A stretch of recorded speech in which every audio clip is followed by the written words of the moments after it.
सदर आसिफ अली जरदारी और वजीर आजम शहबाज शरीफ ने मुल्तान टेस्ट में कामयाबी पर कौम को मुबारकबाद दी है।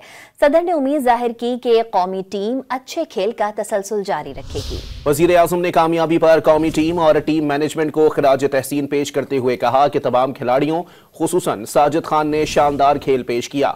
उम्मीद है कामयाबियों का सिलसिला जारी रहेगा।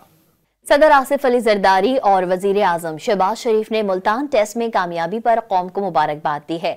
सदर ने उम्मीद जाहिर की कि कौमी टीम अच्छे खेल का तसलसल जारी रखेगी। वजीर आजम ने कामयाबी पर कौमी टीम और टीम मैनेजमेंट को खिराज तहसीन पेश करते हुए कहा कि तमाम खिलाड़ियों खुसूसन साजिद खान ने शानदार खेल पेश किया। उम्मीद है कामयाबियों का सिलसिला जारी रहेगा।